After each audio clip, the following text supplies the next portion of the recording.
يا مرحبا. اوعى تحاكم حياتك النهارده بمقاييس امبارح. يعني ايه؟ الحياة مش ثابتة. النهارده غير بكرة وبكرة غير امبارح.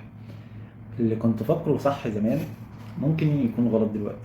شايفه فشل النهارده ممكن يبقى أعظم خطوة بعدين. المشكلة إننا باقيين عايشين بعين السوشيال.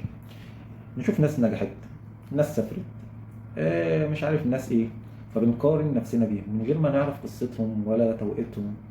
فاحنا بقينا بنقارن نفسنا بوقت مش وقتنا. وبرضك من كتر الحاجات الفيك، في حاجات كتير فيك، فبقينا حاسين ان ده المفروض ان يكون الواقع. بالعكس، مش ده الواقع. الواقع ان انت تبدأ تحسن من نفسك. لو انت كان في حاجة عايز تعدلها بكرة تبدأ تعدلها، حاجة نفسك توصل لها تبدأ بخطواتها من دلوقتي.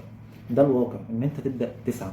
خليك فاكر ان مفيش حاجة في ايدك هتغيرها غير الحاجات اللي انت في ايدك تغيرها.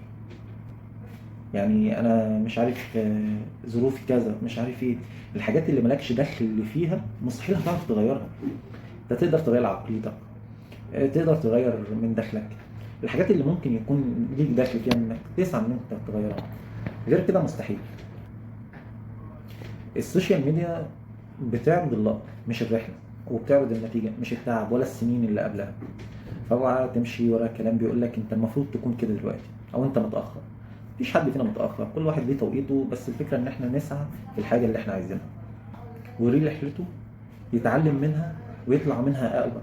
ركز في طريقك وقارن نفسك بنفسك امبارح، مش بحد تاني. وبس ده اللي انا كنت عايز اقوله. السلام عليكم.